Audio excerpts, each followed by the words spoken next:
महाराष्ट्र के बदलापुर के एक स्कूल में दो बच्चियों के यौन उत्पीड़न के मामले में बॉम्बे हाईकोर्ट ने सख्त तेवर देखा है। हाईकोर्ट ने सूचना छिपाने के लिए स्कूल प्रशासन को आड़े हाथों लिया, तो वहीं एफआईआर में देरी को लेकर पुलिस को कड़ी फटकार लगाई। बॉम्बे हाईकोर्ट ने यह भी पूछा कि अगर स्कूल में बच्चियां सुरक्षित नहीं है तो बाकी अधिकारों का मतलब ही क्या रह जाता है। हाईकोर्ट की फटकार के बाद उद्धव ठाकरे ने भी शिंदे सरकार के खिलाफ हल्ला बोल दिया है।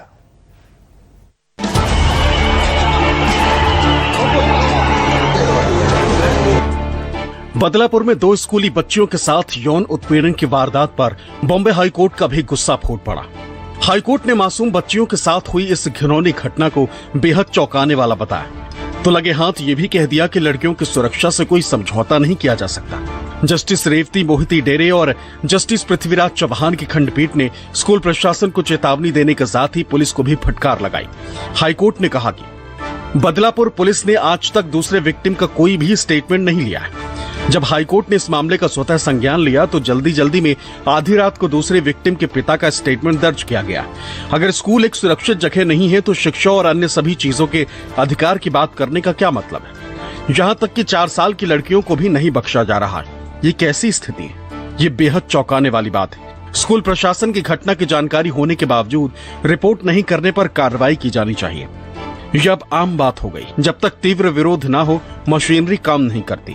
क्या आप ये कहना चाहते हैं कि जब तक लोग सड़कों पर नहीं उतरेंगे जांच गंभीरता से नहीं होगी? ये क्या है?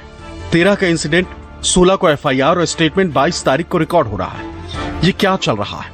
अगर हमें जरा भी लगा कि मामले को दबाने की कोशिश हो रही है तो हम किसी के खिलाफ एक्शन लेने में हिचकेंगे नहीं। हाईकोर्ट ने एडवोकेट जनरल को कहा कि अगली तारीख 27 अगस्त को आपको बहुत सारे सवालों का जवाब देना होगा। ठाणे के बदलापुर में 4 साल की 2 बच्चियों के यौन उत्पीड़न के मामले में बॉम्बे हाईकोर्ट ने स्वतः संज्ञान लेते हुए इस मामले की सुनवाई की।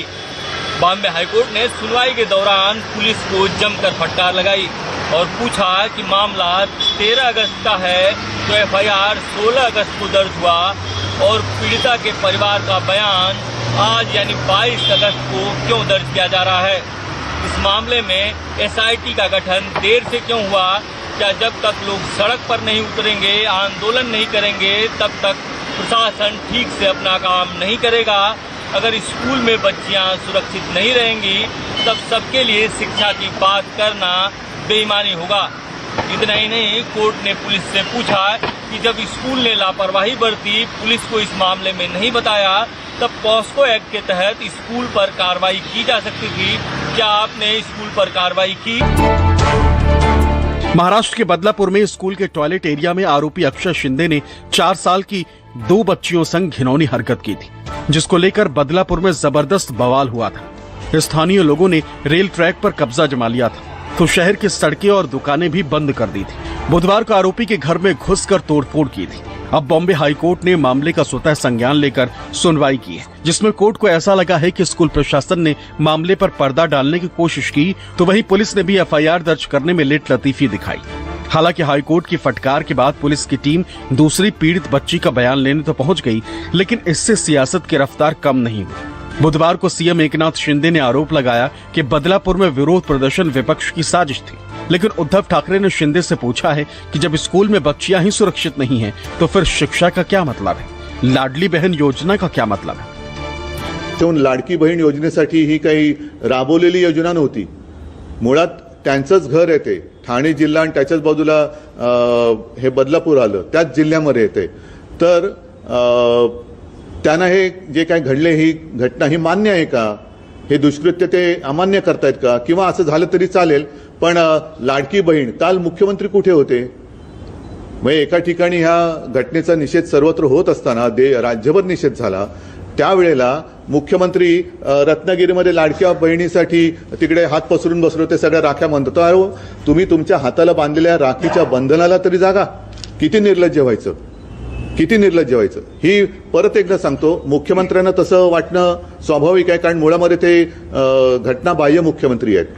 त्यांच्या आखलीचं दिवाळखोरपणाबद्दल मी काही बोलणार नाहीये, परंतु ज्याप्रमाणे त्यांनी निवडणूक डोळ्यासमोर ठेवून, आता तर मी स्पष्टच बोलतो, निवडणूक डोळ्यासमोर ठेवून जनतेचा पैसा वापरून म्हणजे जनतेचाच पैसा जनतेवरती खिरापत वाटल्यासारखा वाटण्यासाठी म्हणून जी योजना आणली तशी ही योजना नव्हती. हे दुष्कृत्य आहे, ही विकृती आहे आणि त्याच्यात राजकारण आणणं हे जर का या घटनाबाजी मुख्यमंत्र्यांना वाटत असेल तर ते सुद्धा विकृत आहेत, विकृत मानसिकतेचे आहेत. बदलापुर का आंदोलन जो था, मुंबई के मुंबईकर सब यहाँ पर उतरे थे, बदलापुर के लोग, वो उनकी ये भावना थी कि हमारे बच्चे स्कूल में सुरक्षित नहीं है, तो ऐसे बच्चों को सुरक्षित रखने के लिए लोगों ने उत्स्फूर्त होकर ये आंदोलन किया था और इस आंदोलन में लोगों को पकड़ा गया है, लोगों को पुलिस ने लाठीचार्ज किया है.